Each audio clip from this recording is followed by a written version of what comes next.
Já faz alguns anos que os videogames têm sido alvo de um debate polêmico, de pessoas que acreditam que jogos influenciam negativamente o comportamento e a vida dos mais jovens, supostamente influenciando eles a cometerem crimes. Porém, será que essa afirmação é realmente verdadeira? Fala galera, aqui é o Drake. E bom, por mais que a grande maioria jogue videogame de forma saudável e como um simples passatempo, sempre existe aquele 1% que fica tão viciado ao ponto de ignorar completamente a vida real, ou até mesmo fazem atrocidades por conta de videogames. E também tem pessoas que usam os jogos como uma ferramenta para enganar os outros. E é justamente isso que iremos acompanhar hoje. 3 casos que mostram um lado sombrio dos games.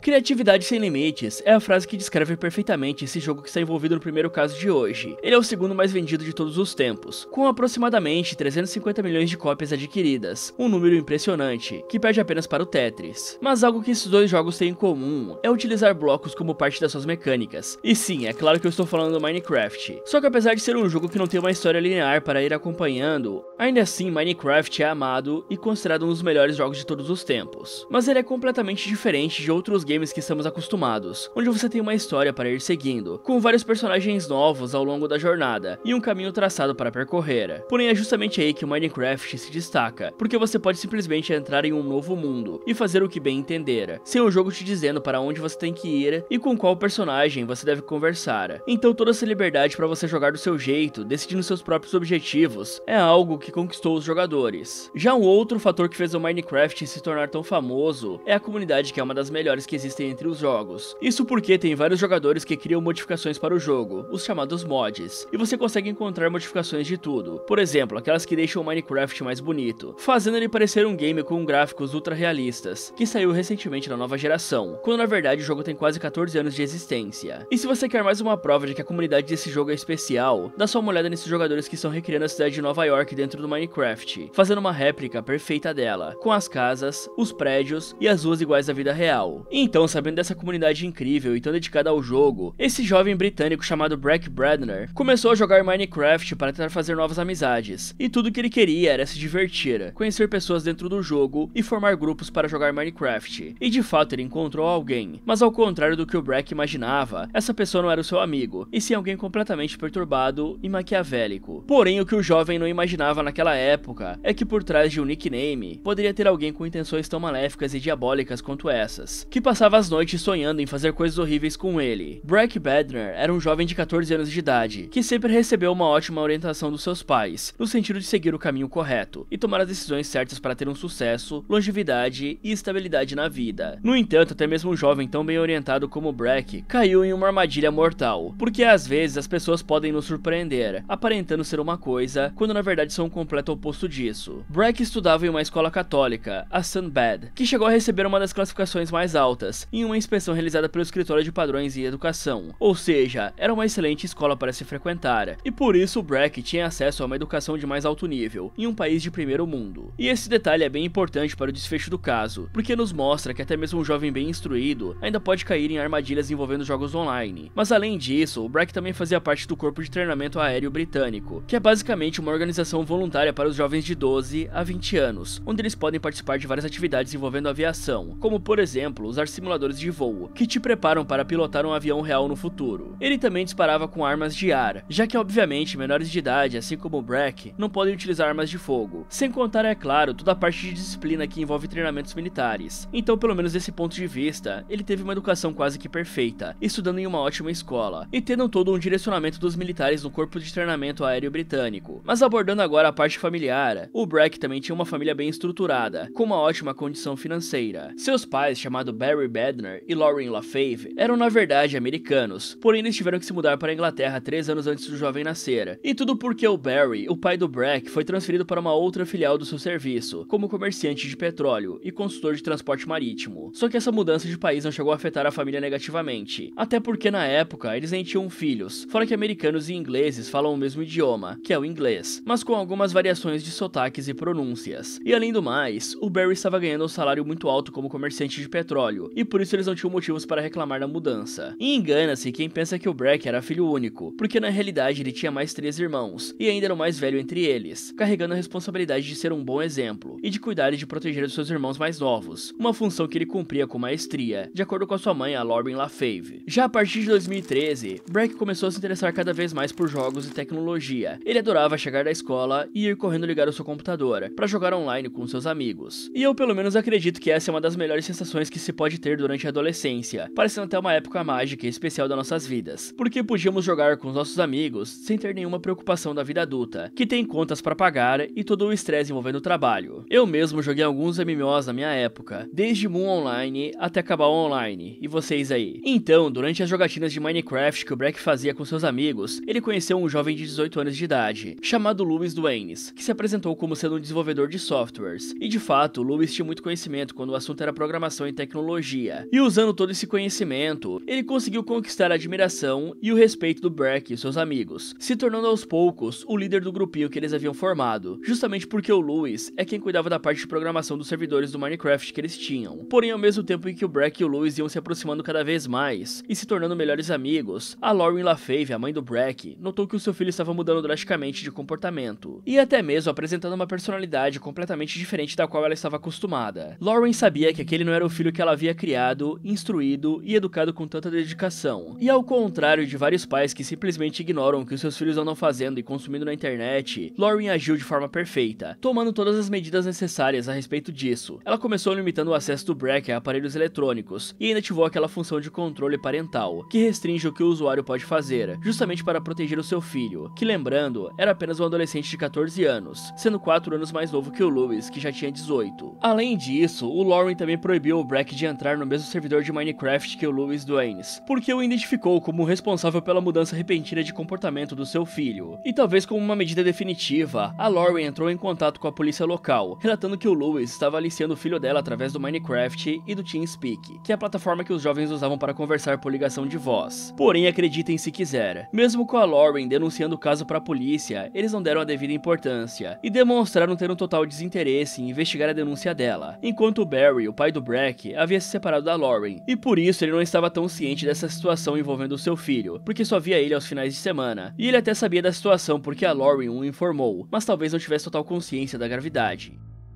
Mas afinal de contas, quem seria o Louis Duanes? E por que ele seria tão interessado em alienar o Breck? E bom, o Louis era um jovem extremamente recluso. Ele morava sozinho e ficava o dia inteiro trancado em casa, apenas jogando no computador, e não fazendo mais nada da sua vida. Ou seja, ele era o famoso jovem nem trabalha e nem estuda. Mas como o Louis foi diagnosticado como sendo portador de transtornos de saúde mental e com severas dificuldades de socialização, ele recebia um benefício do governo britânico, e por isso conseguia se sustentar sem fazer absolutamente nada na vida. Até que no dia 17 de fevereiro de 2014, Louis convenceu Breck a ir até o apartamento dele, onde os dois iriam ficar a sós, e se conheceriam pessoalmente pela primeira vez, o que na teoria era para ser algo bom, afinal eles eram amigos há vários meses, e poderiam finalmente se ver fora do Minecraft. Porém, como a Lauren estava ciente da ameaça que o Louis representava para o seu filho, o jovem de 14 anos teve que mentir tanto para ela quanto para o Barry, dizendo que iria em outro lugar, quando na verdade estaria escondido no apartamento do Louis. Já o desfecho do encontro entre os dois será mostrado na ligação que o próprio Louis fez para a polícia, e vocês irão escutar agora.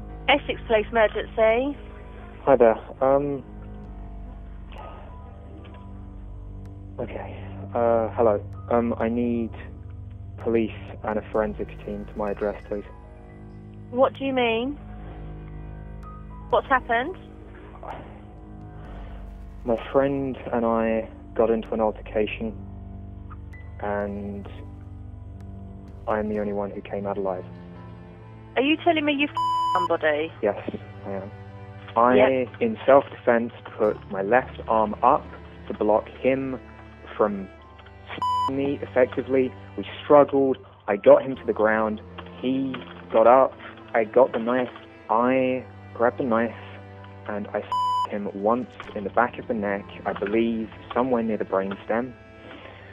He turned around, tried to carry it on, and I think I stumbled on my chest of drawers. I fell over. I got back up, backed away, and then I don't remember exactly what happened, but the fight ended with me trope. Então, como vocês acabaram de ver, o Louis deu um fim à vida do Brack, mas será que ele estaria mesmo falando a verdade pra polícia? E que os dois realmente se desentenderam e acabaram entrando em uma luta corporal que terminou da pior maneira possível? Sem querer causar tanto suspense, eu já adianto que a resposta é não. Acontece que o Louis premeditou tudo desde o começo, porque assim que a polícia chegou no apartamento do Louis, após aquela ligação, eles encontraram o corpo do Brack, que estava com os pés e as mãos amarradas, e que havia sido ferido fatalmente na região do pescoço. Eles também encontraram preservativos no apartamento, e é exatamente isso que você está imaginando. Além de ter acabado com a vida do jovem de 14 anos de maneira tão cruel quanto essa, Louis também se aproveitou dele, usando os preservativos que havia comprado dias antes do crime. E como se tudo isso não fosse chocante o bastante, o criminoso ainda tirou fotos do corpo do Brack e espalhou essas mesmas imagens do corpo pelos servidores de jogos que ele e o jovem costumavam participar. Mas talvez a parte mais triste nessa história é que enviaram essas fotos para os irmãos mais novos da vítima, que tiveram que ver o corpo do Brack naquele estado, sem nenhum tipo de censura. E essas fotos chegaram até os irmãos dele, antes mesmo da polícia chegar a comunicá-los, mostrando assim o quanto as informações circulam de forma extremamente veloz na internet. Então, no fim das contas, o Louis Duanes foi julgado e condenado à prisão perpétua, com um mínimo de 25 anos, pelo assassinato de Brack Bednar em 17 de fevereiro de 2014. E esse caso escancara que, mesmo com a supervisão dos pais, crianças e adolescentes nunca estarão 100% seguros online, e havia uma chance real de intervenção antes da tragédia. A mãe do Brack, a Lauren LaFave, alertou a polícia com antecedência sobre o risco e citou o suspeito, mas o chamado não virou ação efetiva, o que foi uma falha depois criticada pelos órgãos de controle. E esse é o típico caso em que parte da mídia procura um bode expiatório nos videogames, só que o que faltou aqui foi protocolo, como a polícia registrar a ocorrência, classificar o risco e despachar uma verificação. Isso poderia barrar o plano doentio do Louis. E esse aqui foi um caso claro de grooming, que não começa com um ataque, ele começa com confiança, evolui para isolamento com promessas e segredos e termina no convite presencial. O Duane se apresentava online como um jovem da tecnologia e ofereceu supostas oportunidades até convencer o Brack a ir até o seu flat. E mesmo com a mãe fazendo todo o possível, do outro lado havia alguém motivado a fazer o mal, e às vezes, infelizmente, o mal vence. E é exatamente por isso que a investigação precisa responder no primeiro sinal. E para quem quiser ver mais sobre o caso, existe o filme Brack's Last Game, que mostra mais profundamente como tudo aconteceu, e também tem o trabalho da família em campanhas de prevenção.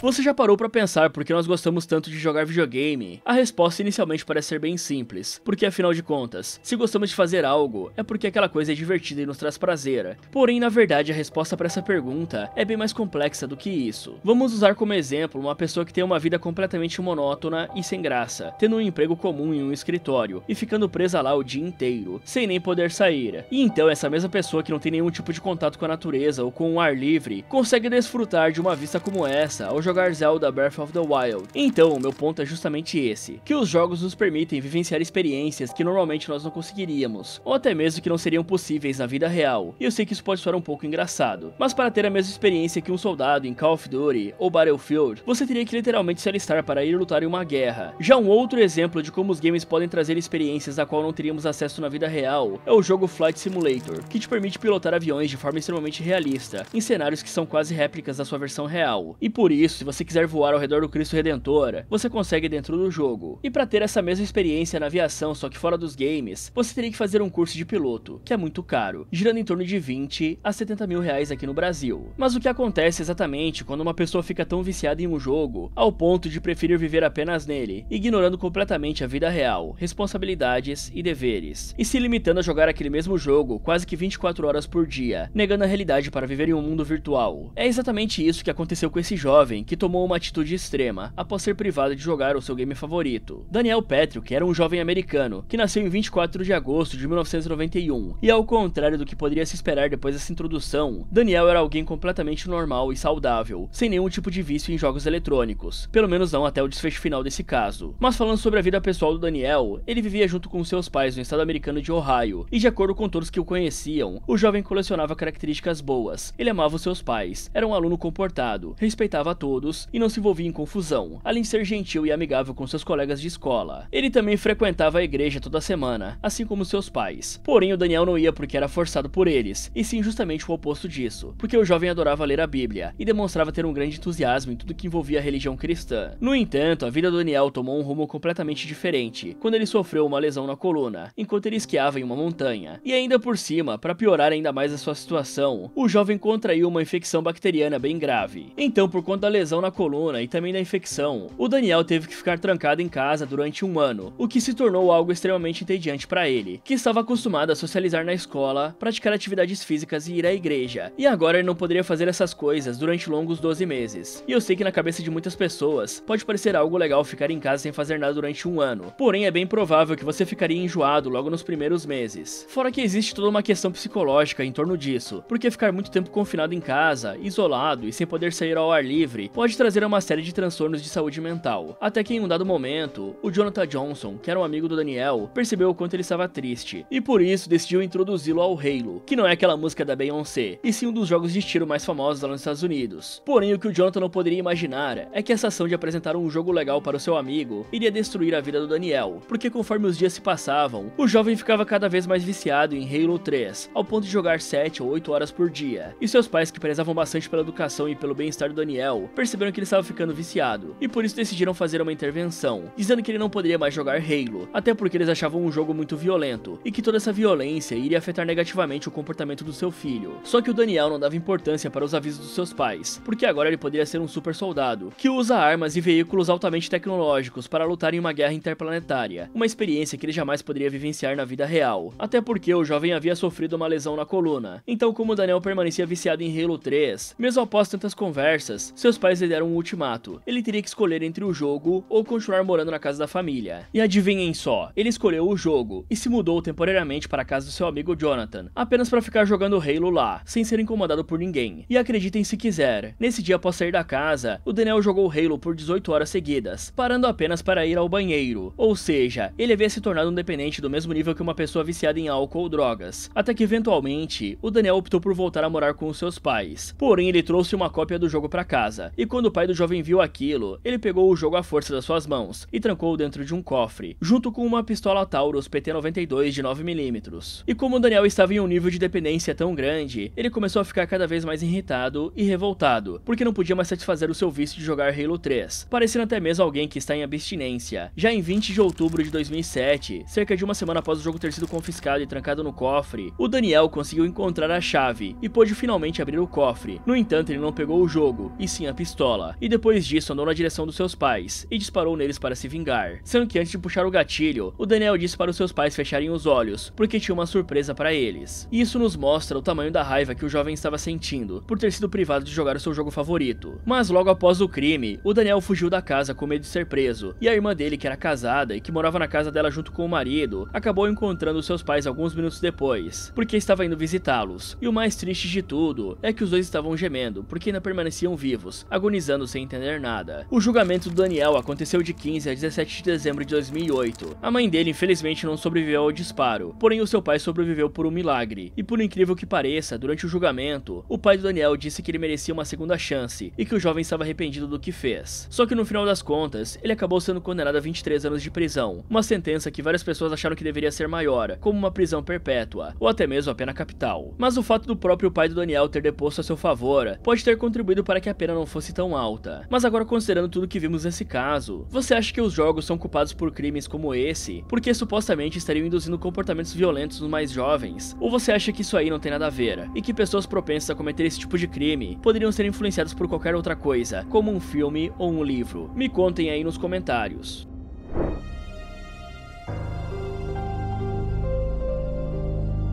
Você deve conhecer o Roblox como sendo aquele joguinho dos bonecos quadrados, que se movimentam de um jeito bem travado, e até mesmo engraçado, e que é jogado na sua grande maioria por crianças, apesar de ter alguns jovens e adultos que também gostam de se aventurar no Roblox. Porém, mesmo sendo um joguinho infantil e aparentemente inofensivo, existem alguns casos criminais bem graves envolvendo o Roblox, que podem te fazer repensar se é realmente seguro continuar deixando seus filhos ou irmãos mais novos jogando esse jogo, sem dar uma devida supervisão a tudo isso. Mas apesar de ser considerado um jogo engraçado na visão dos adultos, Roblox é um lugar no qual as crianças podem realizar todos os seus sonhos, sem ter que sair de casa. Elas podem criar seu próprio mundo, como uma montanha-russa, pistas de corrida, ou até mesmo construir uma aldeia da Folha, e batalhar igual aos ninjas de Naruto. Então basicamente, no Roblox, o único limite é a imaginação. E apenas para contextualizar e entendermos melhor como surgiu esse grande fenômeno atual, porque ao contrário do que várias pessoas imaginam, o Roblox não é bem um jogo tradicional como estamos acostumados a ver, e sim uma plataforma de jogos online. E eu sei que inicialmente, esse detalhe pode parecer que não faz tanta diferença assim, porque afinal de contas, quando quando olhamos para o celular de uma criança, ela está controlando o personagem quadrado e jogando normalmente, como um game tradicional. Só que aí entra uma sacada genial por parte dos criadores do Roblox, pois ele é considerado uma plataforma de jogos, justamente porque qualquer pessoa pode criar os seus próprios jogos dentro do Roblox, e existem inúmeras vantagens para se fazer isso, como por exemplo, ganhar uma grana na vida real, se o seu jogo se tornar popular, é claro. Agora dá só uma olhada nesse game. Acreditem se quiser, apesar de ser bem realista, com reflexos, iluminação e um gráfico muito bacana, isso ainda é o Roblox. E eu acho que alguns de vocês devem ter ficado impressionados vendo isso, já que a maioria de nós estamos acostumados a ver o Roblox com aqueles gráficos de PlayStation 1. Mas quando eu digo que esse jogo é realmente revolucionário, eu estou falando a verdade. Só que é uma pena que algumas pessoas utilizem isso para cometer crimes. E logo nós abordaremos esse lado mais sombrio do game, que inclusive já fez várias vítimas na vida real. Porém, explicando melhor como funciona, existe um ambiente de desenvolvimento gratuito, chamado Roblox Studio, onde jogadores podem criar seus jogos usando uma linguagem de programação conhecida como Lua, que apesar de ser bem simples de aprender, é muito poderosa para a criação de mundos. Já a moeda utilizada no jogo é o Robux, e você com certeza deve ter ouvido uma criança implorando para sua mãe usar o cartão de crédito e comprar um Robux para ela. E essa moedinha digital é utilizada dentro do Roblox para adquirir skins, as famosas roupinhas estilosas. Mas é aí que entra aquela sacada genial por parte dos criadores do jogo, que eu havia mencionado anteriormente, porque da mesma forma que você consegue comprar Robux com dinheiro de verdade, você também consegue converter Robux para dinheiro na vida real. Ou seja, isso basicamente significa que você pode trocar a moedinha do jogo por 100, 200 ou 300 reais. E existem várias pessoas que ganham e ainda ganham muito dinheiro com Roblox. Porém, não é sendo youtuber que fica produzindo vídeos, e sim apenas criando aqueles jogos para as crianças se divertirem e passarem o tempo. E tudo graças àquele sistema onde você consegue converter a moeda do jogo para o dinheiro na vida real. E sim, conforme vocês devem estar se perguntando agora, tem algumas pessoas que chegaram a ganhar quantias que alcançam a casa dos milhares, apenas programando joguinhos dentro do Roblox. Um belo exemplo disso é um americano chamado Alex Balfans, que confirmou em uma entrevista que ficou milionário graças ao único jogo que ele criou no Roblox. O Alex começou a criar games no Roblox quando tinha apenas 15 anos de idade. Já em 2017, quando tinha 18 anos e mais experiência e conhecimento na plataforma, ele lançou um game chamado Jailbreak, com a ajuda de outro desenvolvedor conhecido como Asimo 3089. Eu até gostaria de dizer que ele criou algo inovador, só que esse jogo aí é basicamente aquela brincadeira de polícia e ladrão, que eu nem preciso explicar como é que funciona porque estamos no Brasil, né? Eu acredito que todos nós crescemos brincando de polícia e ladrão, mas acontece que esse jogo simples e nada inovador criado pelo Alex teve 100 mil jogadores simultâneos, apenas no primeiro dia de lançamento, o que deixou ele milionário nos próximos meses e anos. E é justamente nesse momento aqui em que você coloca as mãos na cabeça e repensa sua vida inteira, e se pergunta, por que eu não tive essa ideia antes dele? Então, em resumo, essa introdução serviu para mostrar a magnitude do Roblox, porque apesar de ser um jogo infantil, ele é bem mais complexo do que apenas bonecos quadrados, e tem tanta influência ao ponto de deixar uma pessoa milionária. Mas é claro que, como tudo na vida, quando surge algo bom, algumas pessoas do mal e moralmente corrompidas tentam se aproveitar disso para benefício próprio, ou até mesmo para satisfazer os seus desejos mais doentios. E é isso que vamos ver agora, ainda falando do Roblox. E bom, mesmo tentando criar um clima de suspense no começo, vocês já devem imaginar os crimes que estão envolvidos com o Roblox. E sim, se trata de adultos entrando no jogo apenas com um único objetivo: tentar atrair crianças para uma armadilha na vida real, com o intuito de se aproveitar delas. Então a estratégia mais utilizada por esses predadores consistia e ainda consiste em tentar convencer as crianças oferecendo Robux, que é a moedinha do jogo, e assim eles são capazes de conquistar a confiança das crianças aos poucos, se tornando aquele amigo ou o tiozinho legal que comprou Robux para elas. E se vocês pararem para analisar um pouco, essa é a exata mesma tática utilizada antigamente, onde esses predadores convenciam as crianças oferecendo doces para elas no parquinho da cidade, ou em qualquer outro lugar público, na qual tivessem várias crianças brincando sem supervisão de um adulto. Ou seja, ao invés de oferecer doces em um parquinho como antigamente, os predadores se modernizaram e se atualizaram com a tecnologia, agora oferecendo moedas digitais em jogos, e nesse caso são os Robux. E isso infelizmente tornou a vida desses predadores muito mais fácil, porque agora eles conseguem agir no conforto das suas casas, sem correr o risco de serem linchados na rua pela população. E se alguém descobrir o que eles estão fazendo, basta apenas deletar a conta do jogo e usar VPNs para não ser rastreado. Então, querendo ou não, agir através dos jogos infantis é um caminho bem mais seguro para os predadores conseguirem o que querem. Por isso que eles precisam de uma administração rigorosa, para conseguirem identificar quem são esses predadores, e já bani-los na hora que acontece alguma coisa errada. Mas agora vamos mostrar um caso real que aconteceu dentro do próprio Roblox, para provar que não estamos exagerando, e que esse tipo de coisa realmente acontece na vida real. Esse caso teve início em 2023, quando um homem de 27 anos, chamado Darius Mateovic, que morava no estado de Delaware, situado nos Estados Unidos, conseguiu convencer uma garotinha de apenas 11 anos de idade a ir morar junto com ele. E tudo começou dentro do Roblox, com o Darius frequentando várias salas do jogo, em busca de uma criança da qual ele poderia alienar. E quando ele conheceu essa menina de 11 anos de idade, inicialmente ele fingiu ser amigo dela, e os dois passaram várias e várias horas jogando juntos. Já os pais da menina pensavam que ela estava jogando com outras crianças da sua idade e não faziam ideia de que a sua filha estava sendo alienada por um predador infantil. Até porque o Roblox é um jogo majoritariamente infantil, então na visão dos adultos só tem crianças jogando, e por isso na teoria esse seria um ambiente seguro para deixar os seus filhos. Porém na prática a coisa é completamente diferente, já que após conquistar a confiança da menina, Darius foi até a casa dela que ficava em Nova Jersey e conseguiu convencê-la a ir morar com ele, a 217 km de distância da casa da menina. Isso dificultou bastante na hora de encontrá-la, porque a garota basicamente se mudou de um estado para outro. Então, tentem se colocar no lugar dos pais dela nesse momento, apenas para tentar entender o que eles estavam sentindo. Porque imagine só que a sua filha decida morar com um completo estranho em um outro estado, que fica a mais de 200 km de distância. Você com certeza passaria a noite inteira acordado, imaginando os piores cenários possíveis, achando que nunca mais iria ver a sua filha com vida novamente, e que esse estranho deveria estar fazendo coisas horríveis com ela. Mas felizmente esse caso teve um final feliz, com a menina sendo encontrada e resgatada pela polícia, e sabe-se lá o que esse doente pretendia fazer com ela no futuro, e poderia ser até mesmo daqueles casos onde uma criança é sequestrada e mantida por anos e anos na casa do sequestrador. Já de acordo com essa fonte que está aparecendo na tela, Darius foi julgado e condenado a 20 anos de prisão pelos crimes de coerção e aliciamento. E vocês particularmente consideram essa pena adequada, considerando o crime que ele cometeu? Eu acho que esse cara aí deveria passar por uma avaliação rigorosa antes de ser solto, e nunca mais poder usar a internet na vida. E galera, enquanto eu estou gravando esse vídeo, estourou uma polêmica gigante lá nos Estados Unidos envolvendo Roblox, pois lá tinham youtubers que caçavam esses predadores em servidores do Roblox. Eles encontravam os caras, juntavam provas e entregavam para a polícia prender os maníacos. Porém a empresa dona do Roblox parece ter achado ruim os caras fazerem o trabalho deles e baniram o youtuber. E como essa atitude é simplesmente ridícula, tem muita gente se revoltando contra o game por causa disso. Só que tem um detalhe interessante, porque de acordo com algumas organizações, como por exemplo a Common Sense Media, que é uma organização que coloca a faixa etária nos conteúdos, segundo uma análise deles, o Roblox deveria ser jogado apenas por crianças com 13 anos ou mais. E nesse caso a menina de 11 anos que foi sequestrada não poderia estar jogando, pois não tinha a idade mínima de 13 anos, e talvez uma criança 2 anos mais velha pode ser um pouco mais madura e crescida, e por isso ela poderia ter uma probabilidade maior de não ser enganada por um aliciador como o Darius. Fala galera, onde você acha que vai chegar essa polêmica do Roblox? Vocês acham que o jogo deveria ter uma administração mais rígida para evitar esse tipo de coisa? Me contem aí nos comentários. Muito obrigado por assistir e até o próximo.